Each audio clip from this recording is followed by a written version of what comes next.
আসসালামু আলাইকুম বন্ধুরা, আশা করি আপনারা সবাই ভালো আছেন। আজকে রেসিপি বাঁধাকপি দিয়ে রুই মাছ। রেসিপিটা দেখে নিন। রুই মাছটা পরিষ্কার করে ধুয়ে নিয়েছি। নিয়ে মশলা মাখিয়ে নিচ্ছি, হলুদ, লবণ, লঙ্কার গুঁড়ো, সর্ষের তেল দিয়ে ভালো করে সাইডে রেখে দিয়েছি।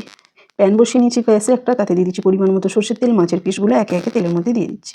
দিয়ে এপিট ওপিট করে লাল লাল করে ভেজে তুলে নিচ্ছি। একইভাবে সব মাছগুলোই ভেজে নেবো। নিয়ে একটা কড়া বসিয়ে নিচ্ছি। কড়াই দিয়ে দিচ্ছি পরিমাণ মতো সর্ষের তেল আর মাছ ভাজার তেলটাও। মাছ ভাজার তেলটা দিয়ে দিলে টেস্টটা খুব ভালো হয়।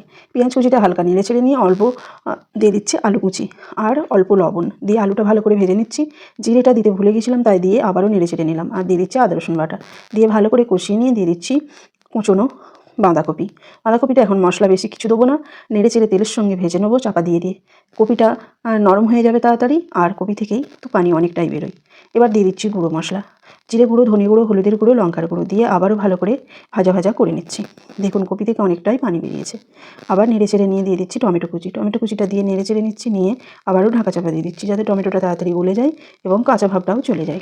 দিয়ে আবারও ভালো করে কষিয়ে নিচ্ছি। তারপরে দিয়ে দিচ্ছি অল্প একটু পানি আর অল্প চিনি দিয়ে ঢাকা চাপা দিয়ে দিয়ে কিছুক্ষণ পর মাছের পিসগুলো এর মধ্যে দিয়ে দিলাম। ওপর থেকে দিয়ে দিচ্ছি ধনেপাতা কুচি দিয়ে মিনিট 5 কুক করে নেবো।